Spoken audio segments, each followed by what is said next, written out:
I took this monodrama story as a prose from GC Ordinary Level Examination literature book. This is based on an ancient casting Indian society. The water for struggling people. They are having a village for the low caste people.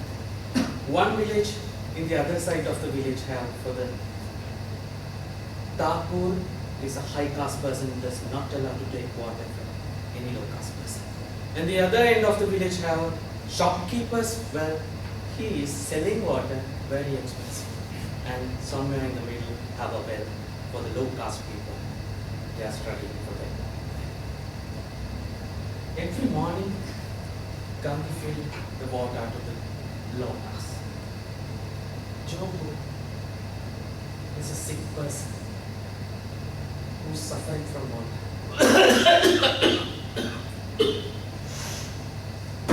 Gangi, what kind of water is this? I'm thirsty. My throat is burning. You give this water, it's too bad, it's too smells not good for drink. I can't drink it. Every evening, Gangi filled the water jugs. The well was long way off and it was hard for her to make several trips. She would brought this water yesterday and there would be no bad smell at all. How could it be there? She lifted the lota to her nostril and it certainly smelled full. Surely some animals must have fallen into the well and died. But she didn't know where else she could get any water. No one would let her walk up to the Thakur's well. Even while she was far off, people would start yelling at her. At the other end of the village, the shopkeeper had a well, but even there they wouldn't let her do water. For people like herself, there wasn't any well in the village. Jobu would be sick for several days, held back his fist for a little while. When she said, "So I'm thirsty. I want to drink some water. You give me this bad water." Gandhi did not give it to him. His sickness would get worse from drinking bad water. That's much simpler. But she didn't know that by boiling the water it would be made sick. She said, "How can you drink it? Who knows what kind of peats has fallen to it? I will get you some water from the well." Gandhi said, "The Jobu, stupid. You are going to take some water?" Yes, Gandhi. The Thakur and the shopkeeper both have wells. Won't they let me fill just one lota? You will come back with your legs and arms broken. Thakur will beat you by a stick. So you will sit down here and quiet. Brahmin will curse you. And there is a shopkeeper's well. Do you have money? He will get 5 for each he gives.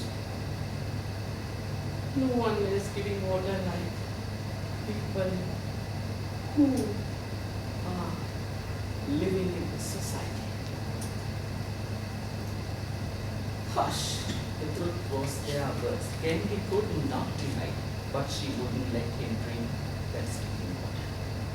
By 9, the dead, tired field hands were fast asleep. Gandhi reached the Thakur's property to get water from his well. The dim glow of a small oil lamp lit up on the well. Gandhi sat hidden behind the well and began to wait for the right moment. Everybody in the village dark. The water from his well, it was close to nobody. Only those unlucky ones like herself would not use their buckets in. Gandhi suddenly felt very angry. Why was she so low and those others so high? Because they wore a thread around their necks. There wasn't one of them in the village who wasn't running. They stole, they cheat, they lied in the court. Then how were they so high and mighty? She heard people approaching the well and her heart began to pound. If anybody saw her, she would get a powerful kick out of it. She grabbed her bucket and rope and cut away to hide in the dark shadow of a tree.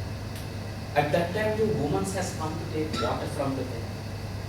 So she was keen to listen to their lives, and she was trying to hide behind a tree. She wanted not to see them. After they had filled their buckets, they left. Gangi come out from the shadow of the tree and drew close to the well platform. The ideals had left. The Thakur had shut his door and gone inside to the courtyard. Gangi took a moment to sight with relief. On every side, the field was clear. Gangi picked up to the well platform. Never before had she felt such a sense of pride. She looped the rope around the bucket like some soldiers swimming into the enemy's waters at night. She peered curiously outside. If she were caught now, the slightest hope of mercy or leniency won't be there. Finally, with the prayers to the gods, she mustered her courage and cast the bucket into the well. Slowly, it sank in the water. There was no slight sound. He yanked the bucket with all her might to the brim of the well. No strong-armed athlete could have dragged it up more swiftly. She had just stopped to catch it and set it on the well when suddenly the Thakur's door opened. The jaws of the tiger could not have terrified her more. The rope escaped from her hand. With a crash, the bucket fell into the water, the rope after it. And for a few seconds, there was a sound of thrashing. Yelling, "Who's there? Who's there?" The Thakur come towards the well and Gangi jumped from the platform and ran away as fast as she could. When she reached to the home, Joe is drinking that stinks water. Oh, to Toastmasters.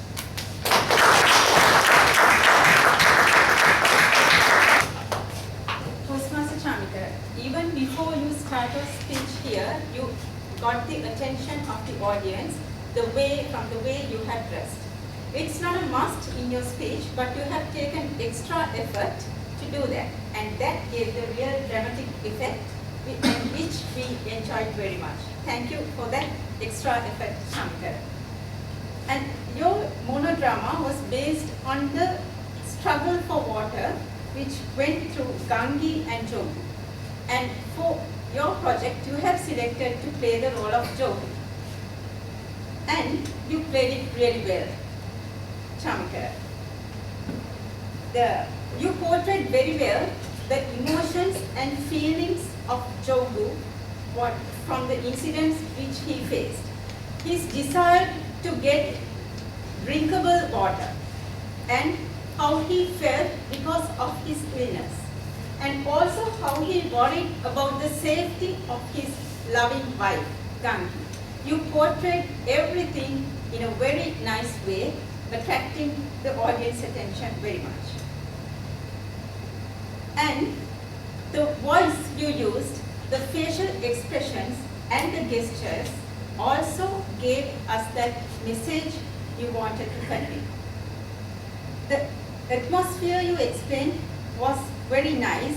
The way you explained how the lamps were lit around the well, the sounds of the night and how people step, and the way Gangi tried to do water and what happened next. Everything was done, explained very well according to the atmosphere they faced. For the improvements, Chamikara, I would say the voice variation. The voice variation, you did it very nicely, but sometimes I felt the pitch you used to explain some things in the drama was not that comfortable for the audience. So I would like to suggest to pay more attention on that. The objectives was well achieved. You understood the concept of the monodrama and you identified the personal, the character and portrayed physical and emotional aspects that went to that role. So that was done marvelously and you have taken 7 minutes and 20 seconds, perfect time in Chamikara. And I would like to thank you for the lovely treat you gave us today and I wish you all the best for your next project. Thank you.